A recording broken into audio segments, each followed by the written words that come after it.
Yeah, so I am here to talk about scaling your business through a digital business model. And I want to just start with why I'm even in this industry.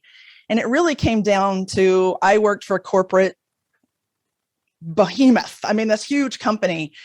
And it just got to the point where it was, you're working a lot of hours and you're seeing a lot of people get stressed out. And I left and I said, what can I do to really help businesses scale, but have a life while they were doing it?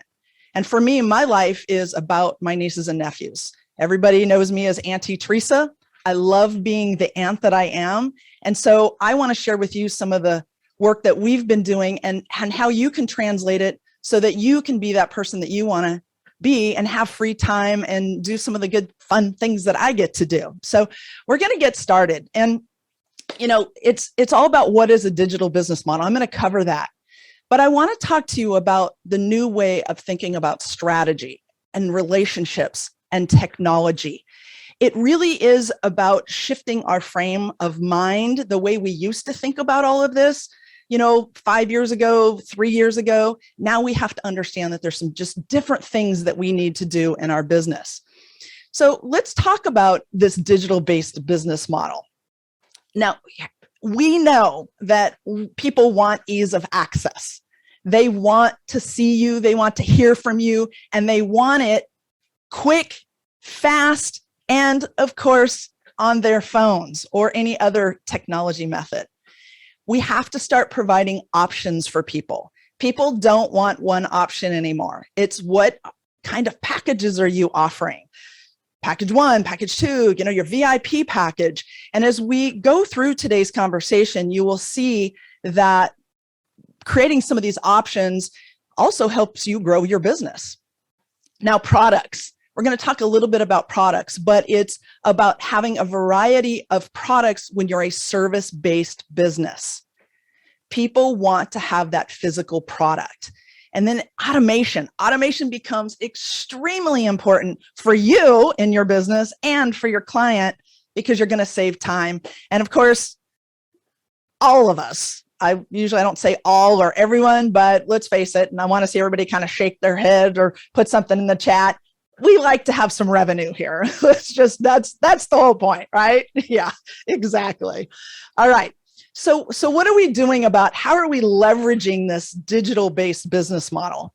Well, one, it gives you time back in your day to work on your high priority activities.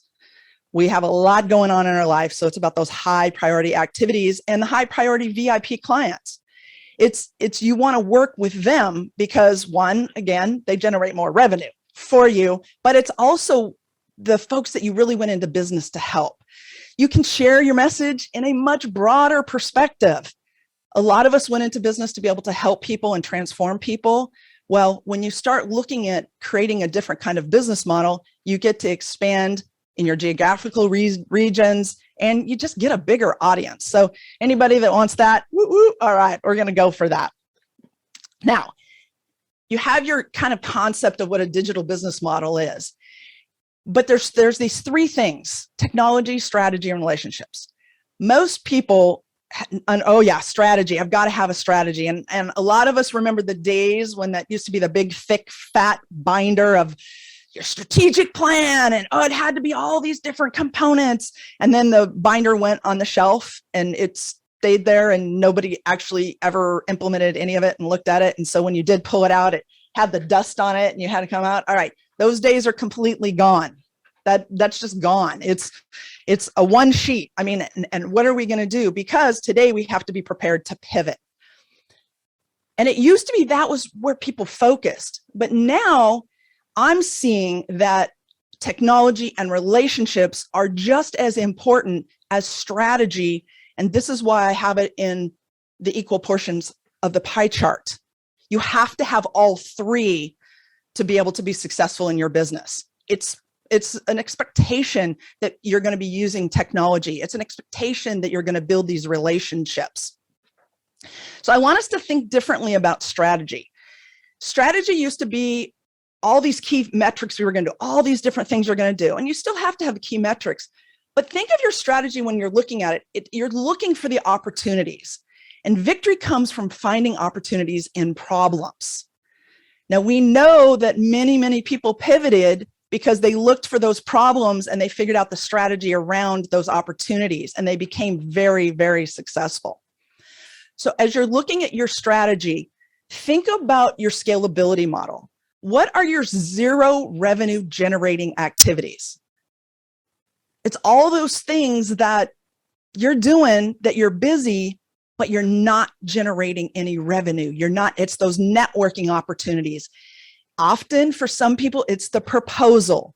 You do your discovery call and you're talking to people and they're like, okay, let me put this proposal together. Then you spend hours putting a proposal together, or even 30 minutes putting a proposal together. That's zero revenue. You send it out and they may or may not buy from you. And then you go through steps, zero revenue activities to a little revenue to a lot more revenue, all the way up to your high revenue service. And understanding all of those steps will help you build some other opportunities to get you to generating revenue faster. So let's look at some of these lead generating activities. You can do the workshops or the webinars. Now, I'm just going to call it out. A lot of people think webinars are now, I've got to be there for 90 minutes and wait for the upsell. That is not the webinar I'm talking about, nor the workshop. It's the value information. It's sort of that non-selling zone. It's giving them information and teaching them. And that's what I'm hoping that we're doing today in this workshop. I want to give you value so you walk away. Then there's the book. People want to see you have a book. Now, that book may be a 50-page book. That book may be a 200-page book. The new book that I'm working on right now is coming out. It's 20,000 words. But it doesn't have to be the 20,000 words. It can be smaller. It can be digital. Then you have digital products. And when I'm talking about digital products, right, there's e-learning courses, there's membership sites, there's community sites. People are leveraging those three. But the e-course, people instantly go, oh, I gotta create an e-course. It's bigger than just your e-learning course. It can be an academy. It can be your hybrid, where you're still doing the one-on-one coaching. This is really important. We were very successful when the pandemic hit. We created a 5-week workshop where the first hour was digital, and then 2 days later, they came back and did the one-on-one coaching. That's all the e-learning piece, and you're still keeping that personal relationship. And an e-learning course can be as short as a 30-minute. It can be as long as a 2-hour course. So understanding that there's different levels, and when you're scaling your business, you're not creating an e-learning business. You're using e-learning to leverage the growth of your business into your VIP package, because you want them to go into your group sessions or your premium packages. So they're not standalone, they go within your business model and that digital piece as you grow. Super key to helping you scale and have more free time. So when I mentioned talking about the customer options and the access, there's several things that are going on here. One, it's price point. If you have a high-end package, okay, there's the VIP package. You want to have another package that's costs less, another package that costs less. And this is where your e-course comes in. So they're coming into your, I'm going to use the word funnel, but I'm not talking about the funnel as in your regular marketing funnel. It's just, it's part of your marketing funnel. It's how are you driving people in to up-level the service you're going to provide them. And that's where that e-course pricing point comes in. You can't charge them $50 if your VIP package is $10,000. You have to make a more robust course or digital product, right? It could be an academy that is comparable to that. So maybe that is $250. Your entry is VIP package is $2,500. The next one is $5,000. The next one is $10,000. So you have to kind of scale it appropriately based off where you want them to go. And of course, convenience. People just want convenience. I don't know you. I don't trust you. Who are you? I don't want to pay that high price. So let me do something that's really convenient without having to sit here and talk to you one-on-one, because some of us don't want to necessarily have to tell you we don't want to buy your package. So that course helps drive them into understanding who you are, and then you can give them upsells. And it does strengthen your sales funnel. So many people go into, we have some key people that we use for marketing, and they actually send us people because I need to market my my programs and everything, but they don't actually have anything for the upsell. So it's important for your marketing people to have something to actually upsell. When you start looking at creating this digital product or live in this digital world, it really is going to set you apart from the competitors. People right now call us and say, yeah, but everybody's doing the e-learning course. Everybody's building a community. Everybody's building a membership site for a subscription model. The fact is, everybody is not. Everybody's hearing about it, but very little is being done on the back end of implementation. And it will position you in your industry as an influencer. Membership sites, people want to be able to get access to you. They want to hear from you, even if it's just a short article, even if it's information that you bring in. Like Linda has a huge vast of knowledge, but she also has all these resources of people she knows, and she likes to share that with other people. Well, that's what people want from people they see as industry experts. So really, this digital piece will set you apart. And when you're looking at your strategy, you have to understand what sets you apart. And this becomes, it's the unthinkable ideas. We have to understand what is the unthinkable ideas, because in today's day and age, it's about you're going one direction and then you have to be able to pivot. And pivoting is what happened during the pandemic.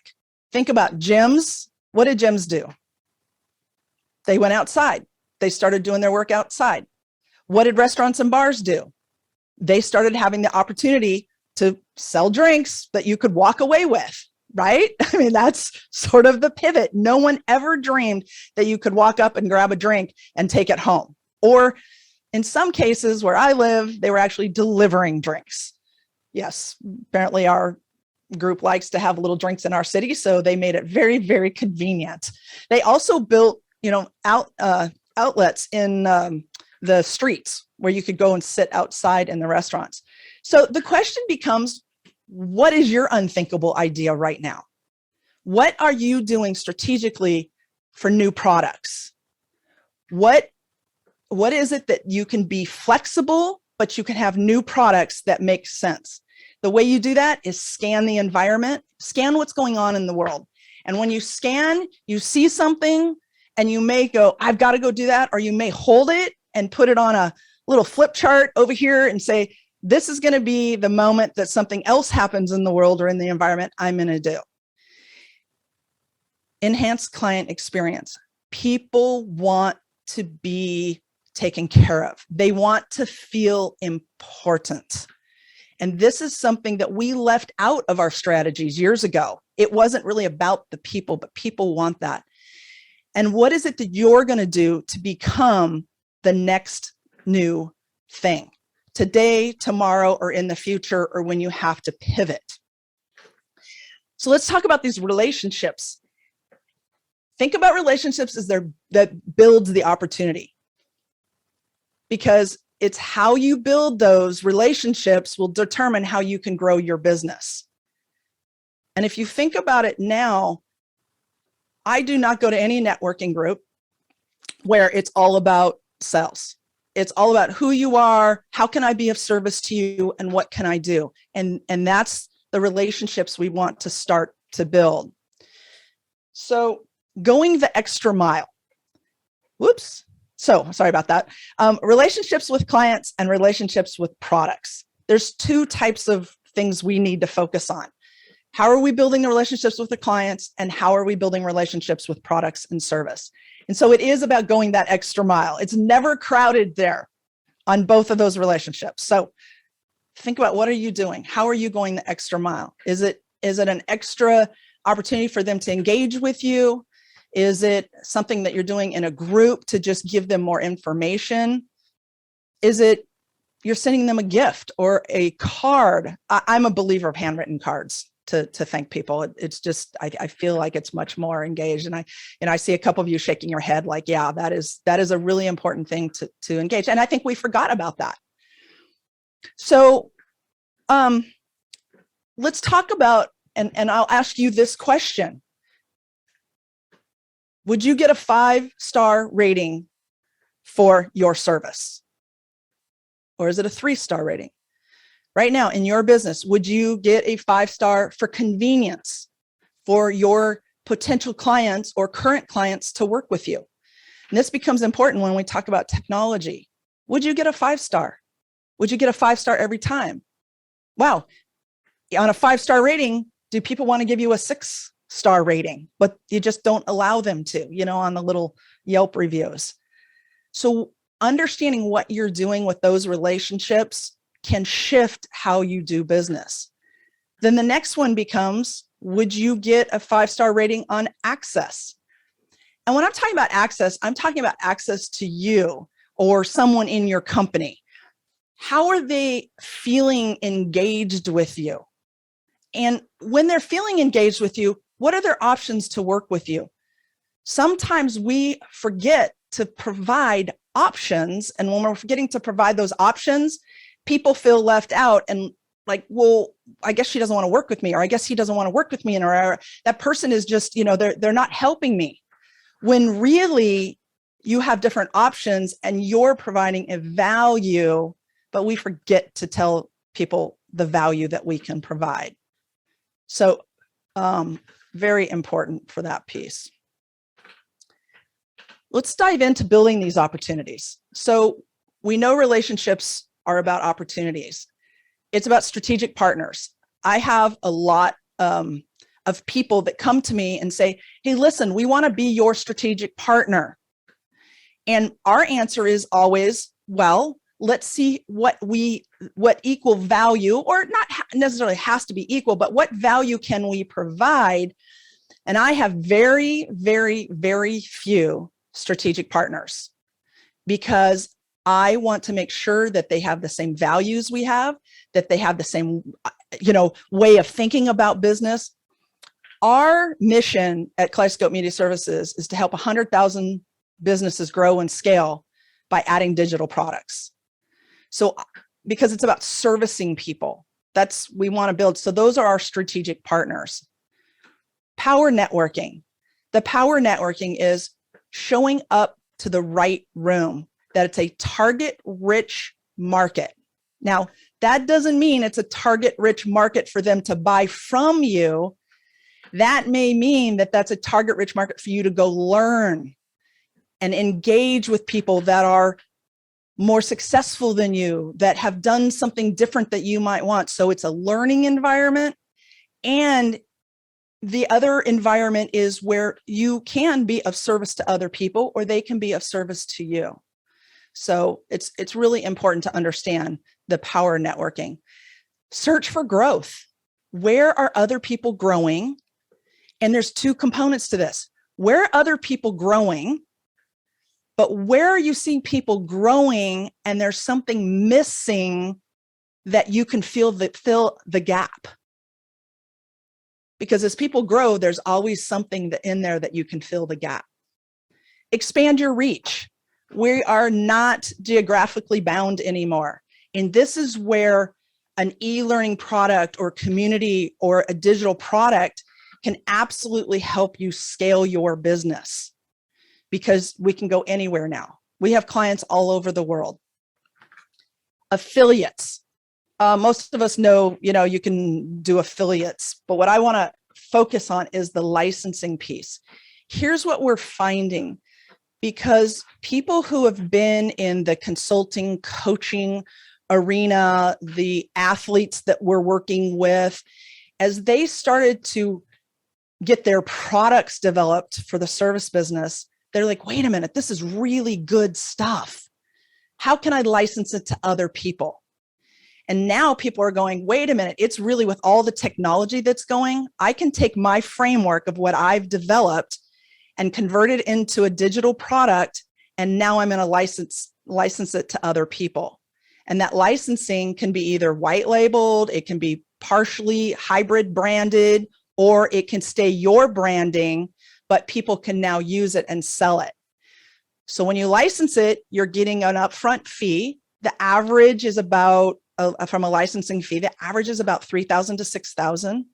And then you also can split when they sell your course. So if they sell it for 500, you would make 250.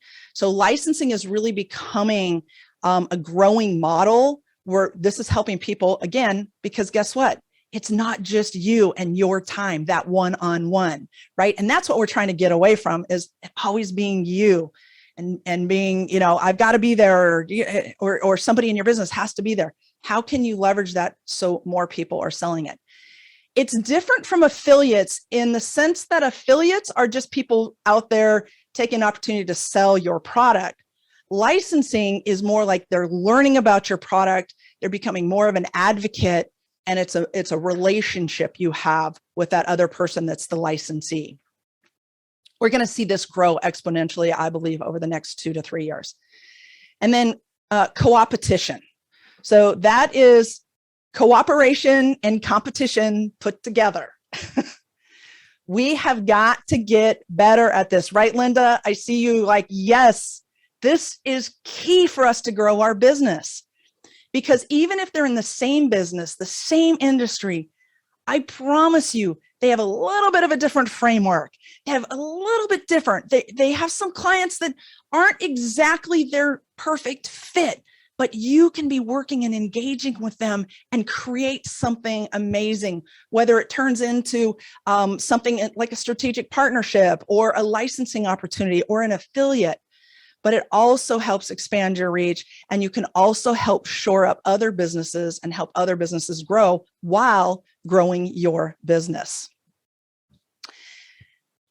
Part of the reason I believe that we're going to see some of the co-opetition happening, some of the licensing, more of the strategic partners happening is because if you listen to the news, we all hear we're going into a recession, we're going into a recession.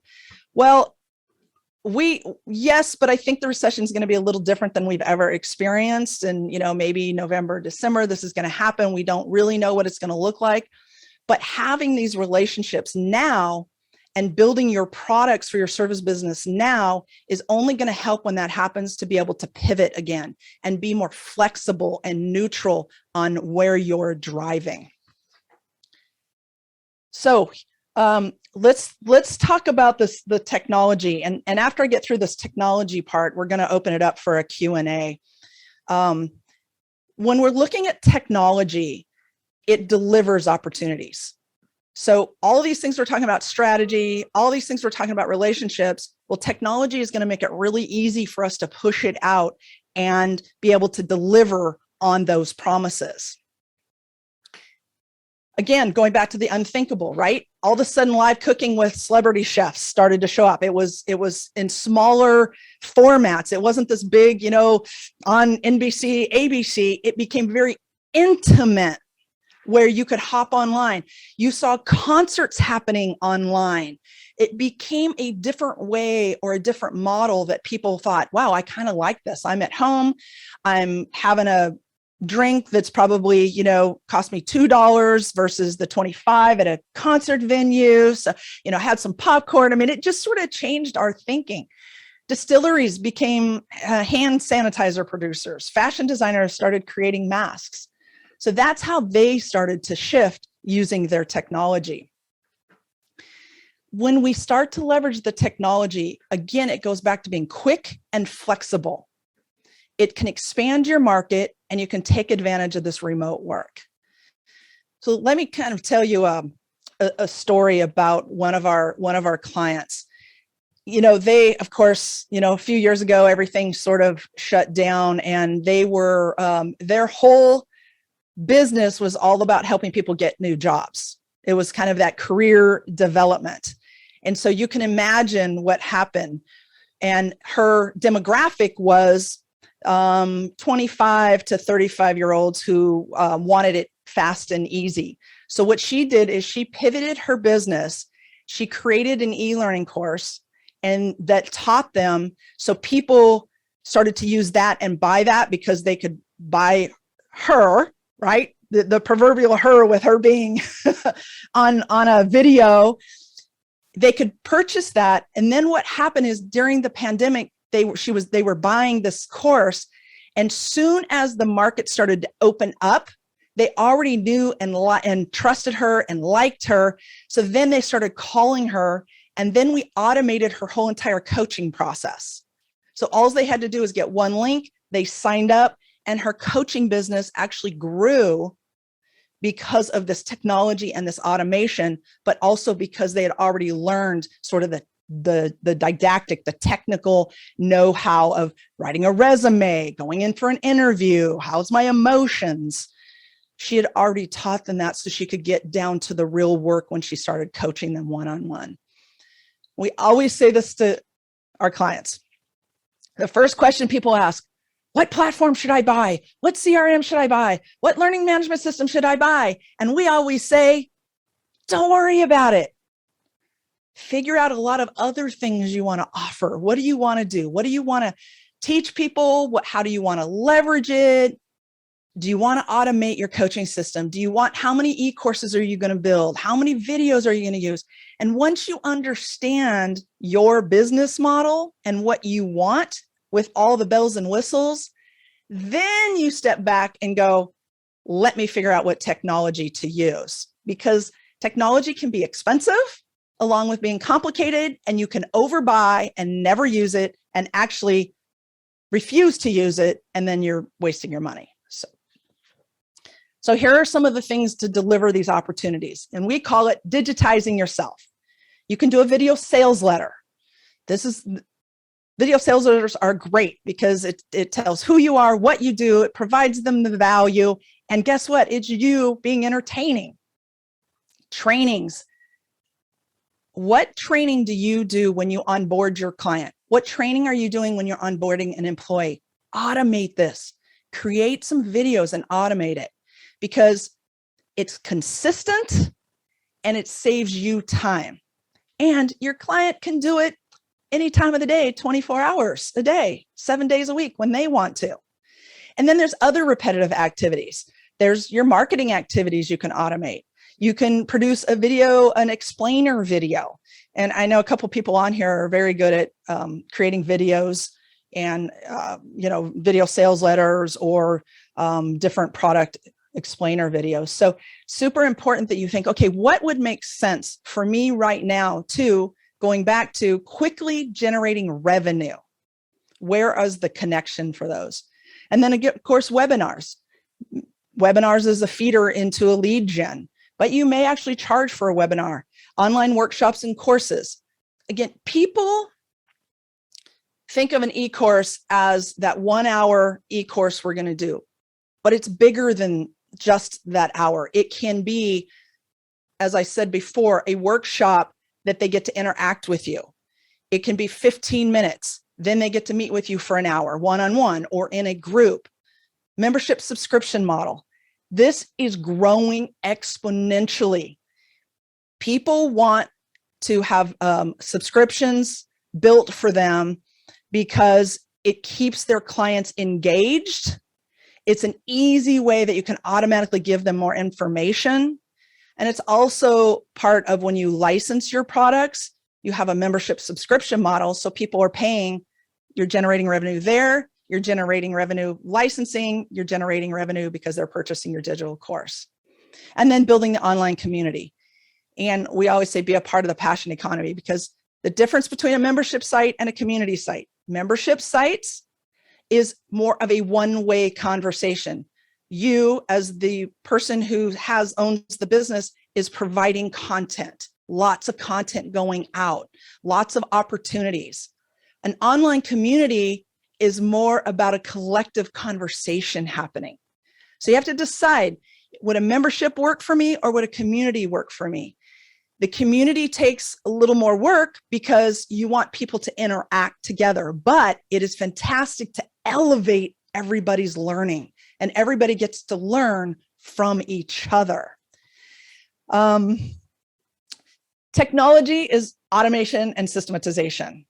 We have one platform that you can literally do everything on. You can put your e-learning course, you can run your membership site from, you can text people, you can run your funnels from.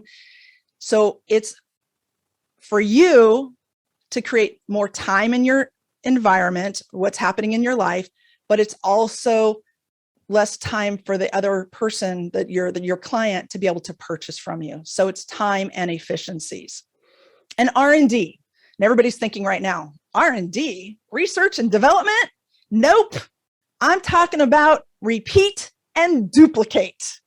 Repeat and duplicate, right? That's what we want. Repeat and duplicate. Think about it. You can create something and then you can rebrand it.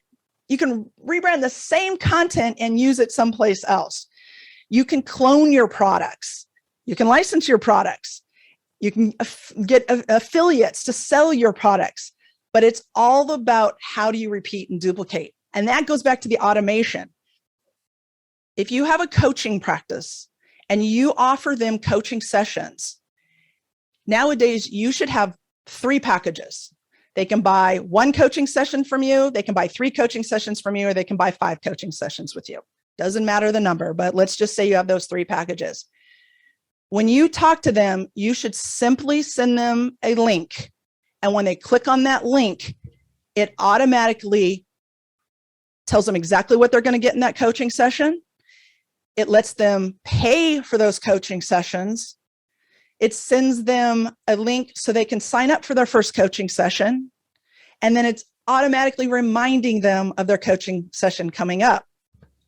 And if you buy a certain technology, you then can track all of your notes within that system, and you can do all your following up notes automatically and send it right to your client. So these are the broader things we need to talk about because I want you to have time in your day. So strategy looks for opportunity, relationships build opportunity, technology delivers opportunity. And when you build a digital-based business model, your business can be sustainable and scalable. You can be prepared for turbulent times. You're going to have more impact and influence. You're going to serve more clients locally and globally. And most importantly, enjoy more free time. So for those of you who like to golf, we can go golfing on Friday afternoons.